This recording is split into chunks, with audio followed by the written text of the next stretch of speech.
Bom dia, boa tarde, boa noite a todos. Sejam bem-vindos, sejam bem-vindas a mais uma aula do nosso curso Técnicas BV de Provas Orais. Pessoal, demorei um pouquinho, mas hoje eu estou voltando com a aula faltante, a aula que falta nesse módulo, a respeito das temáticas relacionadas, ou dos fenômenos e atributos relacionados à atmosfera ali da prova oral, que fogem um pouquinho da visão, do senso comum, daquilo que é o clássico, mas que para nós é importante nós compreendermos a partir dos seus reais significados. Então, na aula 1, a gente tratou um pouco sobre o Deu Branco, o Deu Branco e agora, o que é esse branco do ponto de vista emocional, cognitivo, como que ele acaba sendo disparado. Depois nós tratamos um pouco a respeito da respiração, enquanto principal ferramenta de controle emocional, e como principal ferramenta do próprio aparelho fonador, que está ligado, obviamente, com o vetor de comunicação na prova oral, que é a linguagem verbalizada. E nessa aula de hoje, a gente vai tratar com aquilo que eu denominei de o pensar antes do falar, como sendo a aula que fecha esse módulo, mas que tem total relação com as anteriores. E, essencialmente, por que eu digo que ela tem relação? Porque se nós, na aula de respiração, entendemos que o nosso sistema emocional, ele tem sintomas, os momentos que antecedem o sequestro, o branco, o bloqueio. Estou na frente do examinador, a pergunta é projetada, e César deu branco. César, não sei. Quero ir embora, quero minha mãe.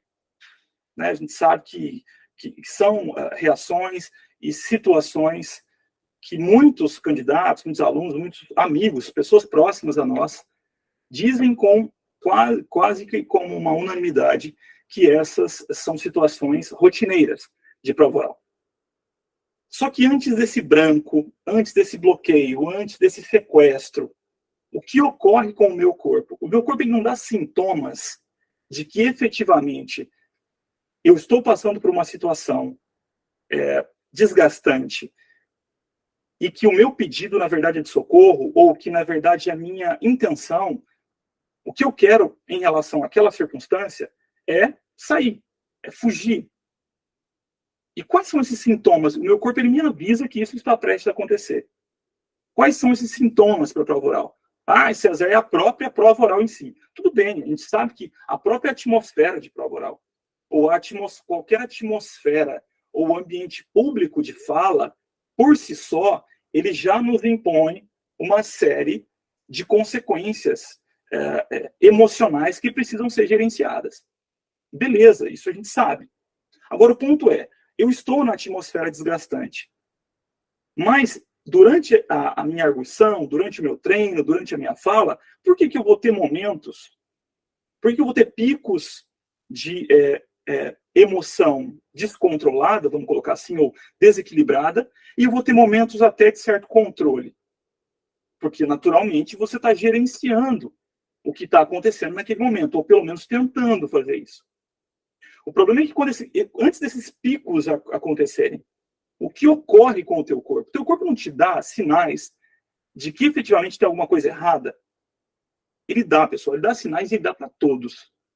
E o principal sinal de que um evento trágico, um evento de bloqueio ou um branco vai acontecer na sequência, qual é o principal sintoma? O principal deles é a hiperventilação. E hiperventilação é o quê? É um processo em que eu me coloco numa situação de inspirar, colocar muito mais gás carbônico para dentro dos meus pulmões do que propriamente o oxigênio.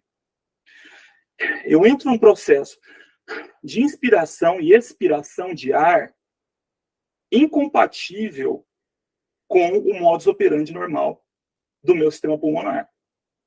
E essas entradas e saídas de oxigênio e gás carbônico, elas, como um disparo quase que em cadeias, como quase que uma cadeia de dominó, que vai um após o outro se deitando, ela também aumenta o quê? O ritmo dos meus batimentos cardíacos. Eu hiperventilo, os meus batimentos cardíacos aumentam. E qual é a consequência natural que vai acontecer na frente? Ou que, como regra, acontece? Aí dá o branco, aí a ideia de, me deu branco, eu não sei essa pergunta. Não me recordo, excelência. Porque é a tua fuga. Essa é a tua fuga. Tudo isso que eu estou contando aqui, eu não estou entrando em, eu não estou dizendo e nem explicando isso de um ponto de vista médico e nem científico minimamente adequado. Porque o que para nós interessa é que o nosso corpo ele é uma ferramenta poderosa. E ele nos avisa de uma série de eventos. E quando a gente compreende como que esses eventos eles funcionam, nós começamos a entender a importância das ferramentas mitigadoras e, mais do que isso, como é importante eu pegar essa ferramenta ou aperfeiçoar o uso dessa ferramenta nos meus treinos. Porque quanto mais o meu corpo se adaptar ao modus operandi de bloqueio desses disparos, mais eu vou ter chance de me controlar emocionalmente numa situação de desgaste e, por óbvio e consequentemente, de ter uma oportunidade com um pouco mais de qualidade numa eventual pergunta bizarra ou que, de repente, eu não tenha todo o conteúdo para desenvolver. Porque eu não vou deixar essa ideia do branco ou do bloqueio me impulsionar para a fuga do não me recordo, excelência. Porque é isso que invariavelmente ocorre. Não, eu quero permanecer presente. E aí, se vocês se recordarem da aula 2, quando eu falo de estado de presença, olha como tem relação com isso aqui. A hiperventilação, ou o sistema 1, que está entrando em ação, que é intuitivo, que é rápido, que tem muito conteúdo emocional no processo de deliberação, quando eu entendo que ele realmente funciona e ele dá sinais no meu corpo, eu entendo a importância de fazer estímulos e de me apropriar ou aderir a alguma ferramenta de controle emocional, usando das técnicas de respiração, para poder, diariamente, criando um hábito, desenvolver estado de presença quando eu estiver num processo de fala. Quando eu estiver num processo de fala, é ativa, eu digo. E o ativa para nós aqui é o quê? É a prova. Quando lá na aula 2 eu falo do estado de presença, o significado disso para nós, ou para nossa perspectiva de prova oral, é presença no sentido de um estado psicoemocional estável que vai mitigar ou bloquear esse sequestro emocional que quer me jogar para o branco, ou que vai me jogar para o bloqueio. Eu quero estar presente porque nem a ansiedade do futuro me toma, ansiedade naquela ideia do significado da aula 2, de antecipar todas as consequências e o efeito de uma tragédia que ainda não aconteceu, mas que eu projeto. Por quê? Porque a atmosfera de prova oral faz isso com quase todo mundo. E eu, invariavelmente, não confio na minha capacidade. E eu, invariavelmente, me preparo para o pior. Mas, naquele momento, eu vou e projeto. Então, se eu fui para o futuro, eu deixei de estar aqui. E estou lá sentindo as sensações, deixei de estar aqui. A minha chance do emocional me pegar é maior. Ou o contrário. Vou para o passado. Remorso, culpa, deixo de estar aqui presente, o emocional toma conta e acabou. Isso que eu estou falando para vocês é tão real que quando eu falava de estado de presença e de controle emocional nas primeiras aulas da BV, isso eu tenho 3, 4 anos, eu ainda não tinha tido a prova oral no meio do caminho. E eu tive a de Santa Catarina, como vocês não sabem. Como vocês sabem, meu desempenho foi pífio. E eu até preparei uma live, uma aula, em que eu vou abrir as minhas notas de todas as bancas. porque eu queria os vídeos para poder mostrar para vocês, mas eles não liberaram. Mas eu quero projetar as notas de todas as bancas para que nós, juntos, entendamos como que aspectos como esse, desse módulo, respiração, controle emocional, foi esse módulo, não que ele foi o responsável, mas eu caí numa das armadilhas desse destino trágico, emocional, que eu mesmo acautelei vocês durante muito tempo. Porque é um processo que ocorre de maneira quase que involuntária. E ele é muito rápido e intuitivo. E isso eu vou falar depois. Voltando para o estado de presença.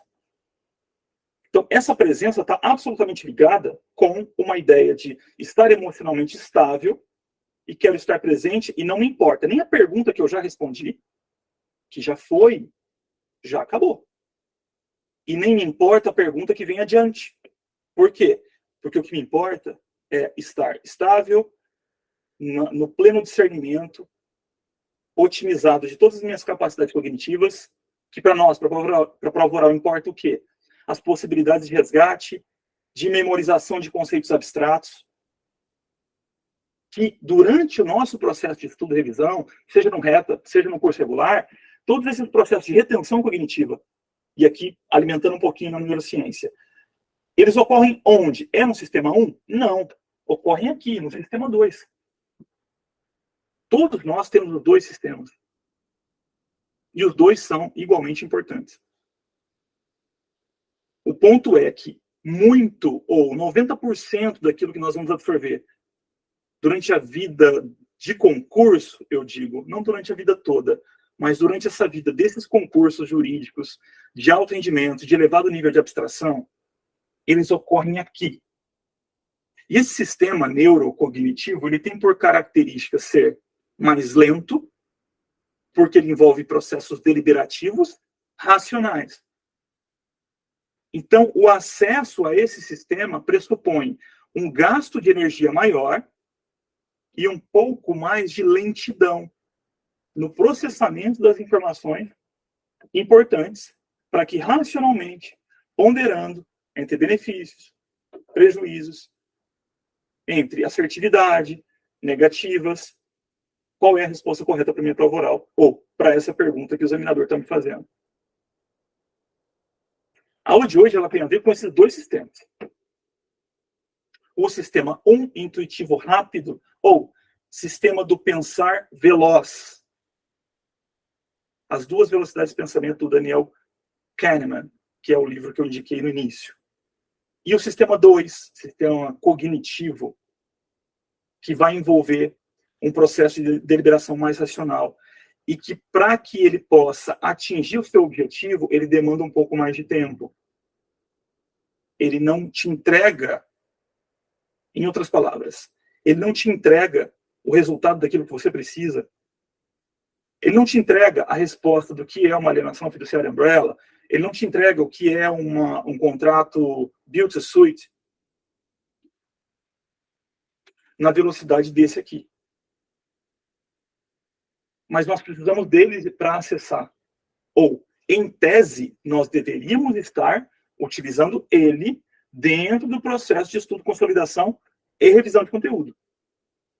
E aí, aqui, do meu ponto de vista, humildemente, respeito quem pensa o contrário, é onde eu acho que incorre, talvez, o principal erro desse concurseiro, do concurso jurídico de alto rendimento. Porque alguns, se não a maioria, eles tentam entender a alienação fiduciária umbrella partindo desse sistema 1.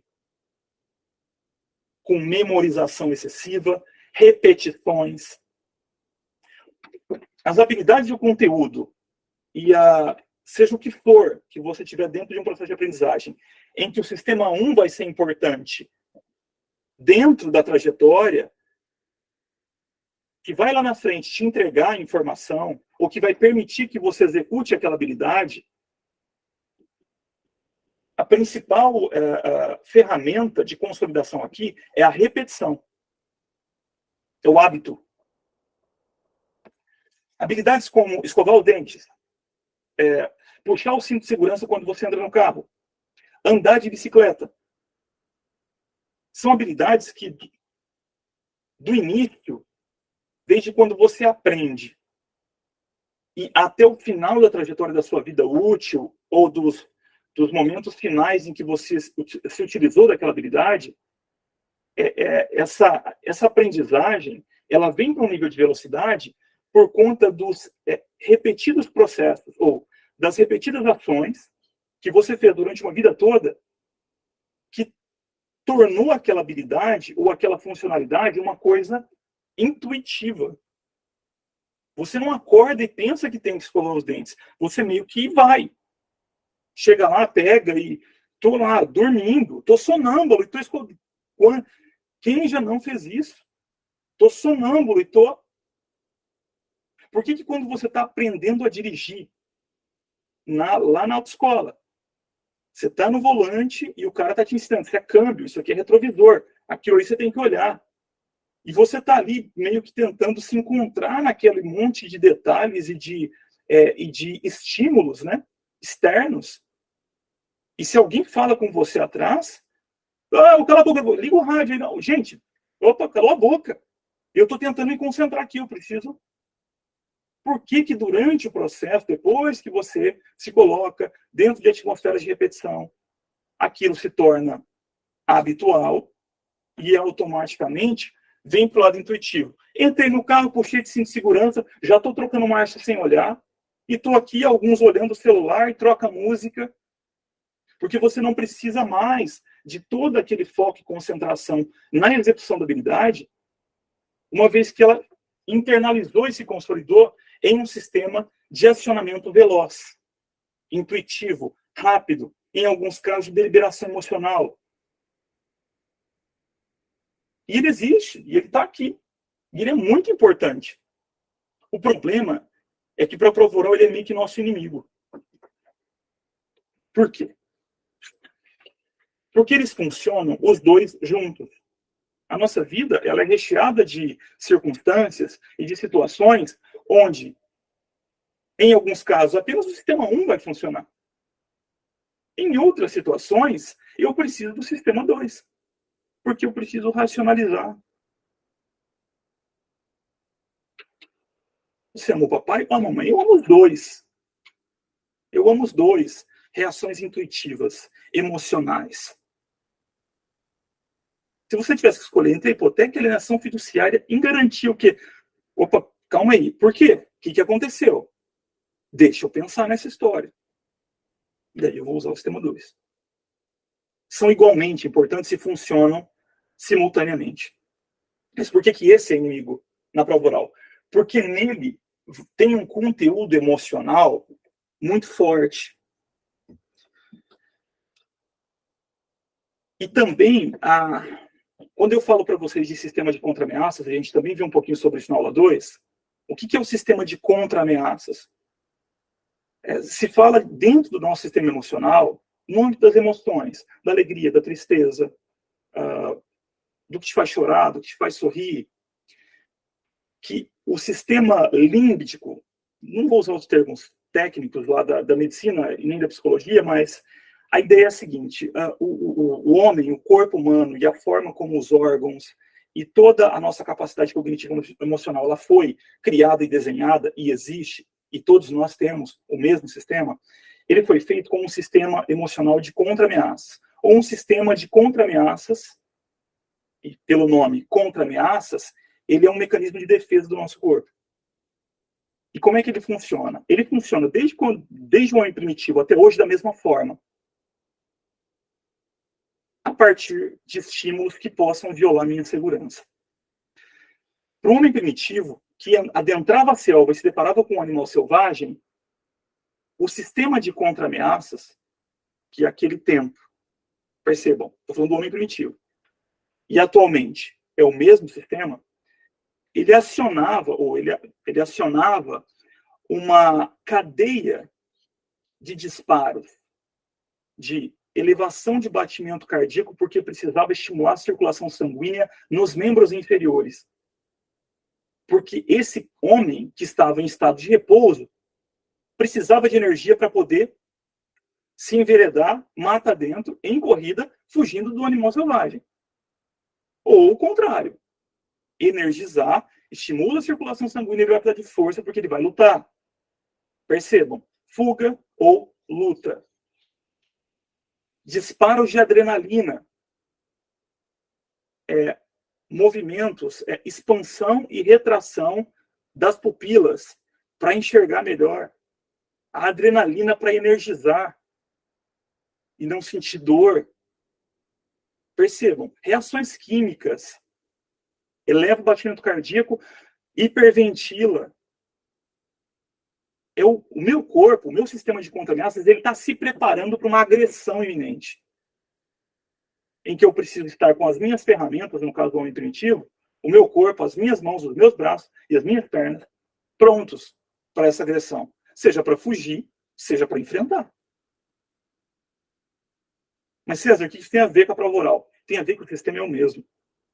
E ele acontece da mesma forma. Agora, o problema é que o animal selvagem é a própria prova oral. Ou, em alguns casos, o examinador. As circunstâncias e situações de pretensa agressividade ou de virtual agressividade para o homem moderno, elas mudaram, elas se transmutaram, elas evoluíram. Vai desde um bate-boca no trânsito até um desentendimento no trabalho. Os rompantes, esses surtos que nós vemos diariamente, notícia de que fulano de tal falou isso, teve uma... O que é isso, efetivamente? Lógico, eu não estou aqui entrando no campo da psicologia, eu não estou equiparando isso a distúrbios, tá, pessoal? Mas eu estou dizendo só que dentro de nós existe um sistema, um mecanismo que tenta nos defender de agressões. E para a prova oral, o que invariavelmente acontece, isso a partir de muito estudo, muita leitura, de observar vocês, são mais 7.000 horas arguindo candidatos. Isso me fez concluir, ou me deu condição de chegar a uma conclusão de que são os mesmos processos, os medos só são diferentes, mas que o bloqueio branco, a hiperventilação, e mesmo que eu pare, depois que a pessoa falou que não ia responder, viu, respira um pouquinho, vamos agora? Não, César, bloqueou absolutamente. Aqui é um processo de tomada do sistema 1, do sistema 2. Você começa usando o sistema 2 achando que vai raciocinar, achando que vai pensar na alienação fiduciária, e aí a coisa não acontece. E aí esse aqui vem e toma. Ele toma a frente. Só que ele é intuitivo. E aí conteúdo emocional. A minha fuga da prova oral eu não me recordo da excelência. Para vocês terem ideia, vou deixar para falar isso no final. Isso é importante. Então, dentro desses dois sistemas, pessoal, tá, César, o que nós queremos? Não, nós queremos o sistema 2, durante o processo de revisão, estudo, preparação e treinamento, César, também, porque alguns assuntos no direito são muito abstratos. Eu não tenho como acessar de outra forma, a não ser fazendo a reflexão. Mas o que isso tem a ver com o pensar antes do falar, eu não, acho que não preciso dizer para vocês. Se esse sistema tem como principal característica a lentidão entre aspas, né, pessoal? A lentidão, isso significa que o acesso àquela informação, conhecimento que eu estou necessitando no momento daquela pergunta, eu preciso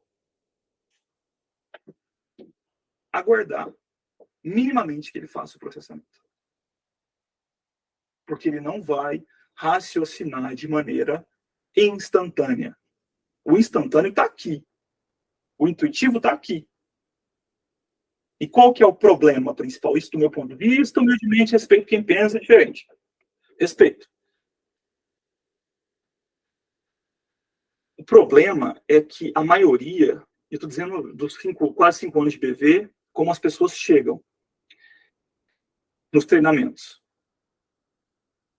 Quando eu faço as perguntas, ou quando o professor BV faz as perguntas, O que eu tenho não é resposta.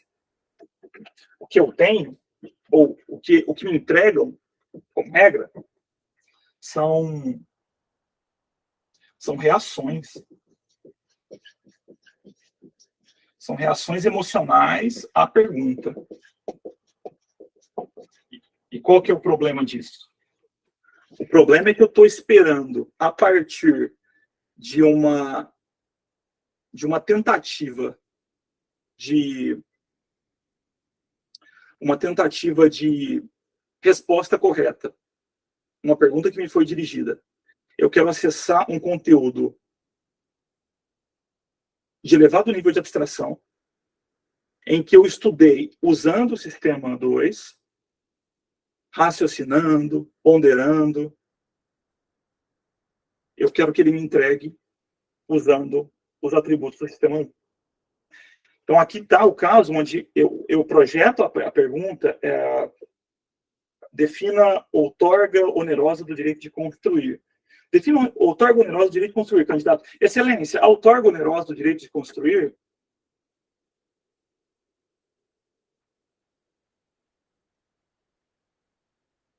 a pessoa sequer respirou após a pergunta. E aí é involuntário, mas a pessoa ela se apega no enunciado, ela reproduz, porque ela acha que ela está respondendo, mas ela não está respondendo nada. Ela está se apoiando na pergunta, sabe? É uma brincadeira, mas assim, sabe? Orando, rogando para que o cérebro dela processe a informação e entregue a resposta na frente. Eu não estou dizendo que não existem pessoas que têm uma capacidade de acesso muito veloz. De fato, existe. Existe. E tem pessoas que, inclusive, conseguem transmitir daqui, conseguem transmutar daqui para cá. Que é o que eu tenho tentado feito. Nossa. Que é o que eu tenho tentado fazer, desculpa. Que é o que eu tenho tentado fazer especialmente nos últimos 2 anos, comigo. Com a técnica dos gatilhos. Porque se a prova é muito veloz, tal como foi, por exemplo, a de Santa Catarina, mesmo esses segundos que eu preciso aqui para que ele delibere, são poucos. Em Santa Catarina, eu não conseguia, refletir por mais de 5 segundos. Por quê? Porque o examinador, sabe, pelo menos do meu dia, no meu turno, eles estavam um pouco impacientes e, em alguns casos, até um pouco deselegante. Mas, enfim, não importa. Mas eu utilizava. Por quê? Porque eu não queria entrar na onda. Eu não queria entrar numa roda de reações a partir das perguntas. Porque uma hora eu ia tombar. O de processo civil tentou fazer isso comigo. E eu vivia entrando na roda. Para minha sorte, não apareceu nenhuma pergunta bizarra no meio. E para minha sorte, eu tinha revisado na semana que antecedeu, então não foi difícil. Mas e se fosse uma matéria um pouco mais complicada? Ou seja, e aqui entrando, e vou passar para vocês alguns exemplos práticos, compreender isso me dá legitimidade para entender que o processo comportamental, ou que o meu treino de prova oral, a minha preparação, é para além do conteúdo jurídico, é para além da revisão. Revisão, estudo, importantíssimo, consolidação de conhecimento, imprescindível, treinar questões para a prova oral com pessoas diferentes, imprescindível, mas também tem uma ferramenta ou um atributo igualmente insubstituível, que é o avatar de prova oral. É o meu perfil comportamental diante do meu examinador. É isso que está relacionado com esse pensar antes de falar. E não seria a primeira vez, se houvesse uma pergunta nesse sentido, de que, César, mas eu não consigo. Eu não consigo ficar na frente do meu examinador, olhando para ele e não responder a pergunta logo na sequência. Pois é, o eu não consigo aqui, então, a gente tem que recodificar ou ressignificar. O que eu preciso fazer para reprogramar o meu comportamento diante de uma pergunta. Quando eu falo para vocês que muitas vezes eu vejo as pessoas buscando respostas para perguntas erradas. Ou dando respostas para perguntas que são irrelevantes. O treino, e aqui indo para a ferramenta prática, o pensar antes do falar, se eu entendi minimamente o que são esses dois sistemas, e que essencialmente na minha prova oral é o sistema 2 que estará em ação, pelo menos é o desejado. O desejado é que seja o sistema 2. Porque eu preciso de deliberações. Se o cara mete o enunciado com um problema, você vai ter que raciocinar. O raciocínio está aqui. E eu sempre dou um exemplo para explicar o sistema 2, comparando o nosso sistema neurocognitivo, o de processamento das informações abstratas, ao de um processador de um computador. Quando você vai abrir o PDF no teu computador, você dá 2 cliques no PDF. Ele abre imediatamente após os cliques. A não ser que você tenha um computador de ultíssima geração. O meu é muito bom e ele não abre imediatamente. Ele roda pelo menos um segundinho ali e depois ele abre. A velocidade do processamento. Eu dei o comando, cliquei. Ele, RAM 1, 2, abriu. Defina contrato, candidato, de constituição de renda. Excelência, o contrato de constituição de... O que é contrato de constituição de renda mesmo? Candidato, defina contrato de constituição de renda.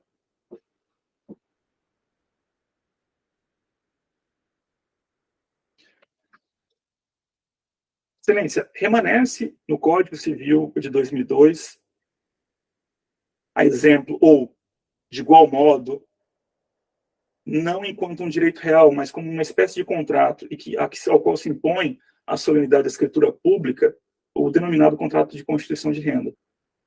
Trata-se de contrato típico, com previsão específica, e os segundinhos que eu dei antes me abriu uma chance, uma porta.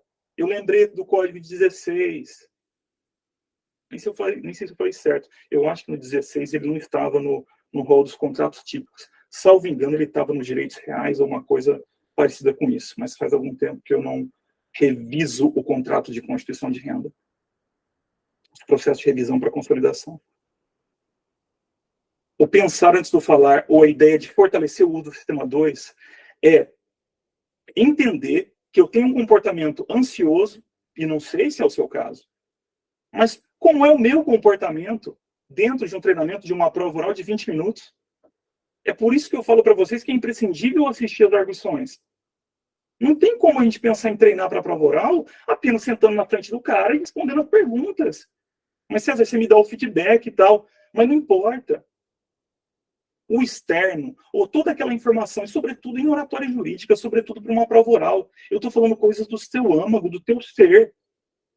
Dependendo do jeito que eu falo, de uma dificuldade que você está tendo num aspecto linguístico, ou de linguagem não verbal, você bloqueia por dentro sem você saber.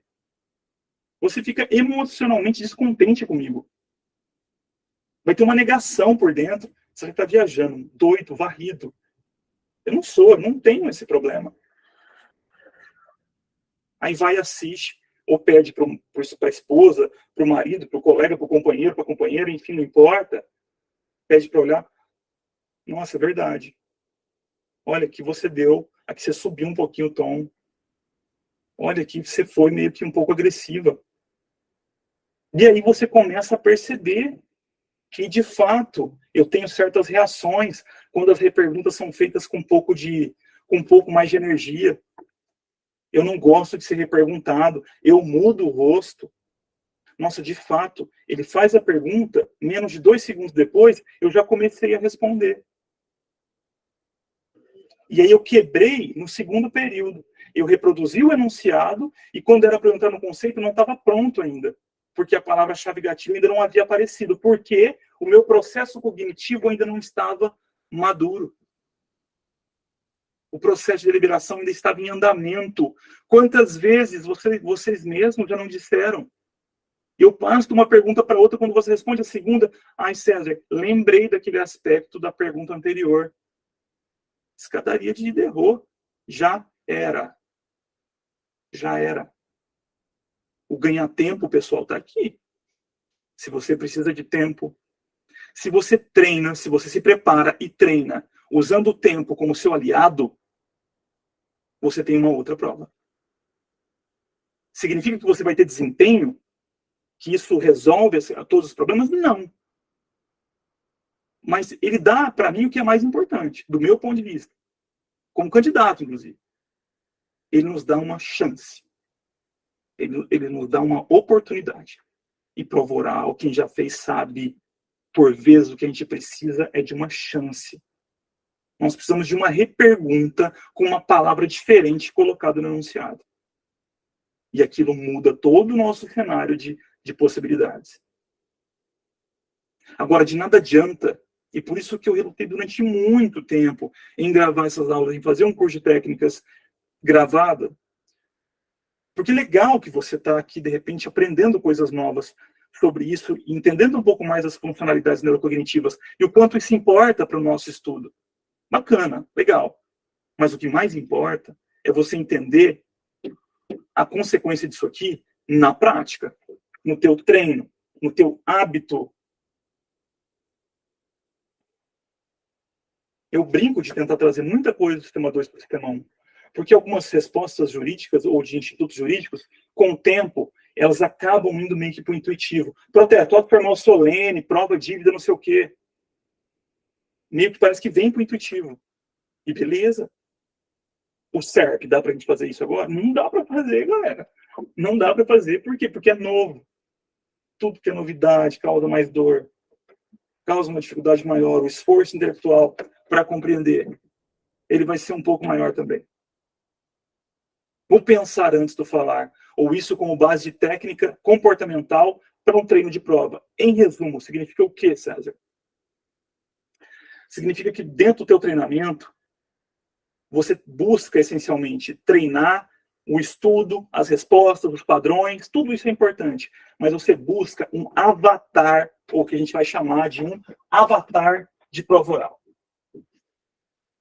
A pergunta que você tem que se fazer é: qual é o meu avatar? Qual é meu avatar de prova oral? Em nível comportamental. Eu sou uma pessoa de fala mais introspectiva, eu sou mais extrovertido, eu tenho uma fala, o meu perfil de fala normal, ele é agressivo em até certo ponto, ele é excessivamente humilde, e aqui estou colocando excessivamente para que vocês possam entender. Algumas pessoas me respondem perguntas complexas em um perfil de resposta que beira a inferioridade. Não, César, mas eu preciso ser humilde e tal. Humildade não tem nada a ver com inferioridade. É prova oral, o examinador está acima. Correto. Tem deferência, tem autoridade. Nós vamos angular queixo para baixo. Mas isso não significa que você tem que se colocar em um patamar inferior do ponto de vista intelectual. Você respeita e você não vai fazer contrapontos a ele. Mas você quer passar uma imagem de um jurista, de um futuro registrador, de uma futura tabeliã.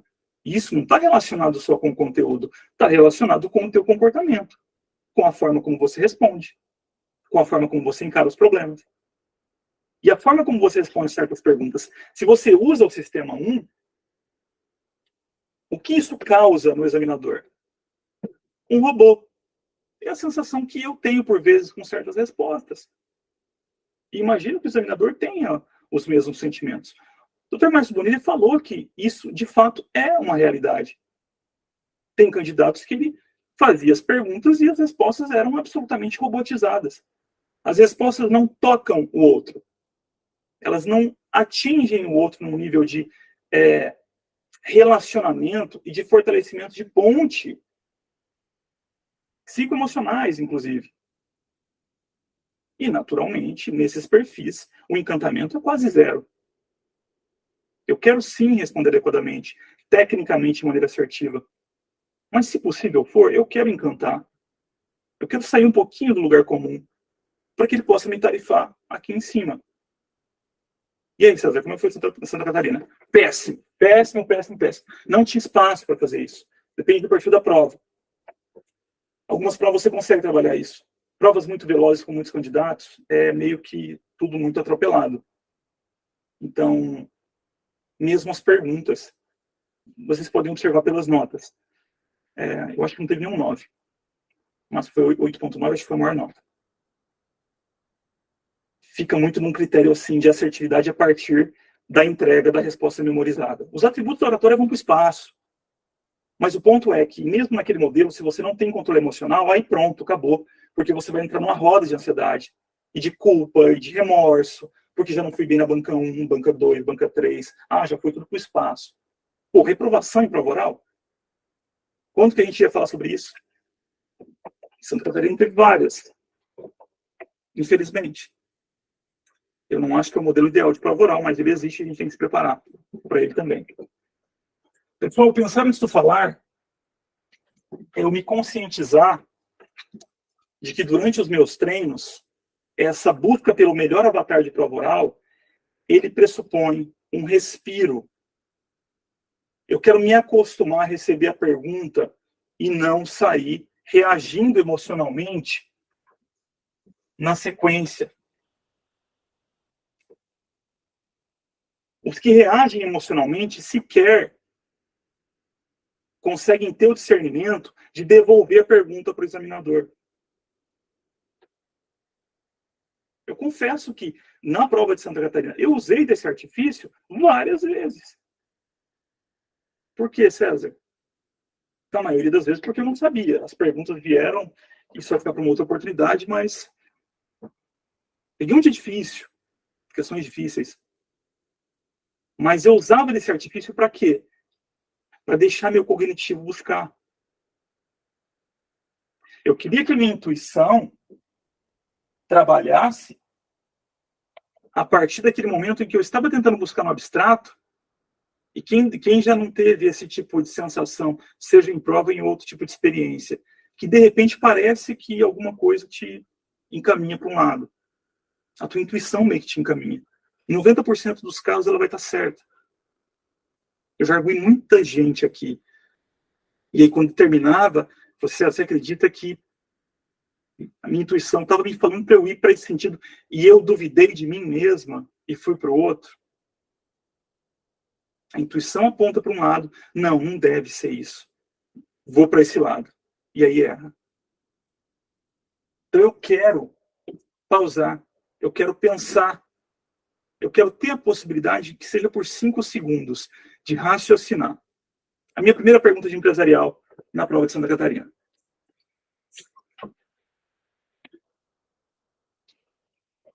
Percebam como isso tem relação com as aulas anteriores. Com controle emocional, com respiração e com estado de presença. Então eu vinha de uma prova de administrativo na mesma banca. Razoável. Veio mandar de injunção, aspectos processuais. Para mim eu tinha dançado. Respondi as perguntas e tal, mas sem muita convicção. Avanço para a banca de tributário. Sentei na banquinha de tributário. Sou procurador de município, né? Falei assim, não, aqui acho que a coisa, né? Me preparei, estudei, estava seguro ali na banca de tributário. Doutor, vamos falar sobre o COFINS. Tudo bem, vamos falar sobre o COFINS. Na hora que falou COFINS, o meu coração quis acelerar, entendeu? É isso que eu falo, é uma externalidade, é como se fosse uma agressão. O meu sistema de contra-ameaça estava pronto para ser acionado. Falei, caramba, esse eu nem botei o olho.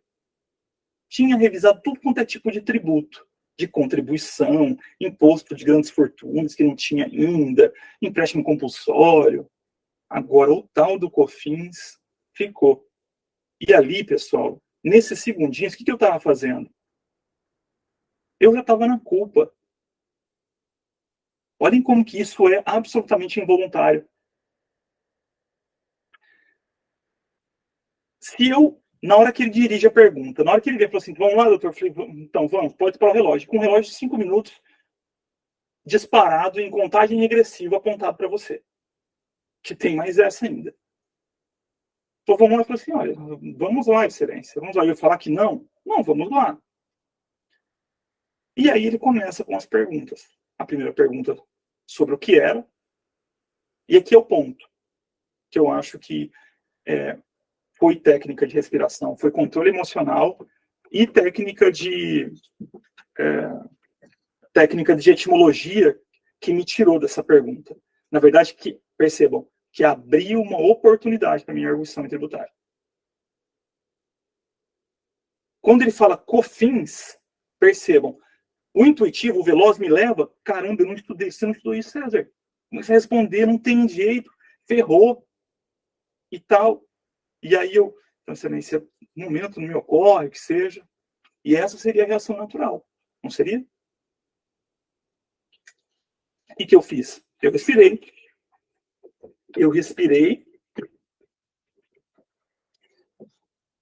Eu gosto muito da técnica da etimologia porque quase sempre ela funciona. Eu respirei. Tirei eu sempre falo para o pessoal assim que uma das coisas que para mim, no caso, me incomoda é manter o raio visual conectado.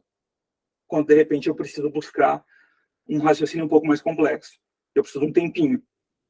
E como eu já estava naquela situação, eu falei assim, excelência. E aí eu quebro a conexão visual. Eu fiquei muito tempo tentando me recordar. Eu falo pro pessoal, depois de uma prova é importante, parar, sentar e escrever, lembrar. Se não tem o vídeo, você tenta se lembrar, especialmente das situações mais complicadas. Coloca no papel para você revisitar aquele momento e ver o que você fez de certo, o que você fez de errado. E naquele momento eu quebrei, porque se eu fico conectado, eu ia me sequestrar. Eu falei assim, não me recordo. E na hora que eu paro, eu faço o quê? Eu estou no lento e eu vou para o raciocínio. E no que eu vou para o raciocínio, não vem COFINS para mim, vem o CSLL. Contribuição Social sobre Lucro Líquido. Eu falei, eita, peraí, então tem umas contribuições do CSLL. Bom, lucro líquido, COFINS, vai ser financiamento, Seguridade. E, de repente, a gente já leu, já estudou sobre isso em algum momento. Eu não queria dar uma resposta contundente para ele, mas eu queria minimamente saber o que era aquele raio de tributo. Daquela contribuição.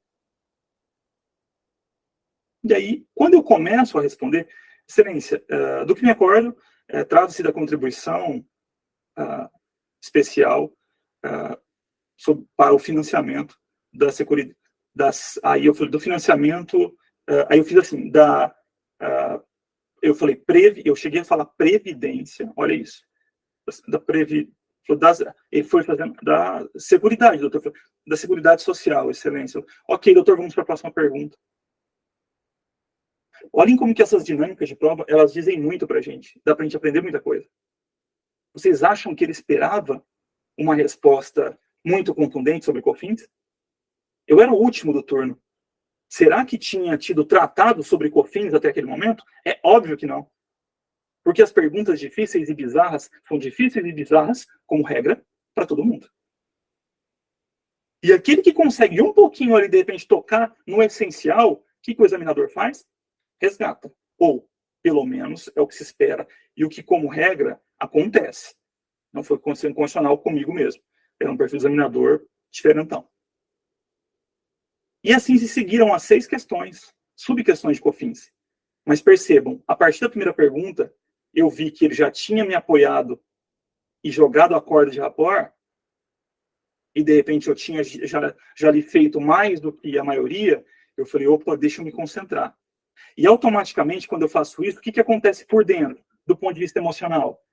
Eu me fortaleço em confiança de algo que até poucos segundos ou minutos atrás, eu já havia me condenado num remorso, numa culpa, de não ter me debruçado sobre as contribuições. Me fortaleço. Fico um pouco mais confiante. E a confiança, pessoal, ela é extraordinária. Sabe, tipo quando a gente brinca de falar assim, olha, essa pessoa, assim, ela tem autoestima, hein? Sabe essa brincadeira com essa expressão? É tipo isso na prova oral. Olha, examinando com confiança, ele pode não saber nada, mas ele vai performar. Então, ali eu acredito o que aconteceu em COFINS, e depois eu vou fazer uma live específica, um aulão, só para a gente tratar, vou colocar as minhas notas na lousa, e eu vou colocar todas as perguntas para que vocês entendam como que foi essa trajetória, e aonde que ela cai, onde que eu entrei no buraco. Até a penúltima banca eu estava muito bem, e aí acontece um evento fatídico lá que me derruba e derruba a próxima. Aí onde minha média vai para o espaço. Mas olha como que isso ocorre. Olha como que isso é importante. Depois foram perguntas sobre TBI e minha maior nota, eu acho que junto com o processo civil, eu tive 9 na banca de tributário, tendo COFINS no meio. Do que, como regra, se eu perguntasse para alguém quanto você acha que eu tirei. Eu falei, olha, com COFINS no meio depois de TBI, e TBI, beleza, agora o COFINS, mas tudo depende da circunstância, do momento, como foi aquela prova. Esse é o pensar antes de falar. E aí, César, para fechar, o que a gente tem que fazer? Em primeiro lugar, a partir dos treinos, com as gravações, você identificar como que está o teu tempo de reação a partir da pergunta. Defina pós, candidato. A ideia do avatar, quando eu falo que é preciso se preocupar em buscar o teu melhor avatar, é comportamental, é um perfil. Não é robô, mas eu vou ter um perfil de reações. Eu, César, candidato, tenho por premissa, em primeiro lugar, não reagir, é não pegar o enunciado do examinador e colocar na primeira frase, para que isso não se torne um vício, e para que eu não seja estimulado a, logo após a pergunta, já sair falando.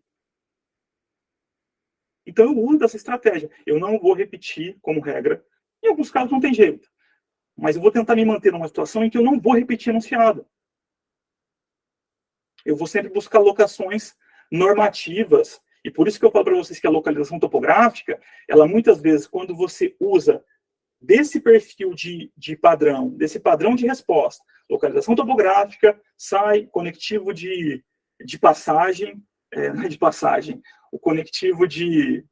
Nossa, deu branco. O de movimento aqui, nesse sentido, no que diz respeito a... Na segunda, eu ataco o núcleo da pergunta, que é o que, como regra, se faz já na primeira frase, e depois um approach de fechamento aqui. Além disso, excelência, e por fim, excelência permite, vai destacar que o STF não sei o quê, e joga o argumento de autoridade quando isso é possível. Isso me impede, ou isso mitiga um pouco desse efeito, de tentar entrar na roda de reações. Então, recebeu a pergunta, inspira pelo menos, se permita respirar. Se você não consegue ficar olhando para ele, quebra um pouco a conexão visual, se movimenta um pouco. Então, defina a posse, candidato. 1, 2, 3, estou me arrumando. 4, 5. Excelência, apesar de posse não ter sido definida no Código Civil. Eu quero um tempo para poder pensar. Eu quero esse tempo de inspirar, usar o exercício de respiração das aulas anteriores. Permitir que esse sistema 2 acione e funcione. E, de repente, não veio o conceito, César. E aí? Eu vou devolver a pergunta. Excelência, me perdoe. Seria possível? Lógico que uma de defina posse é mais complicado. Mas uma pergunta um pouco mais capciosa, que é um enunciado um pouco mais longo, Excelência, me perdoe. Seria possível repetir a pergunta, por gentileza? Excelência, com essa expressão, no momento, talvez eu não esteja familiarizado, seria possível reformular a pergunta? Ou repeti-la? E, de repente, nisso foram 5, mais 3, e está buscando, pessoal. O sistema 2 está lá, ó, rodando, escaneando o cérebro. Está escaneando. Neurociência falando para a gente, ele está escaneando. Está escaneando as gavetas, está escaneando, e no que ela está refazendo a pergunta, pum, ele pegou. Você já sabe a resposta. Por conta, tão somente, do tempo. Pescaram? Galera, era isso. A aula já ficou bastante comprida. Um abraço, até a próxima. Tchau. Foi. Agora, eu vou abrir para as mensagens, pessoal. O chatzinho aí, se alguém quiser perguntar alguma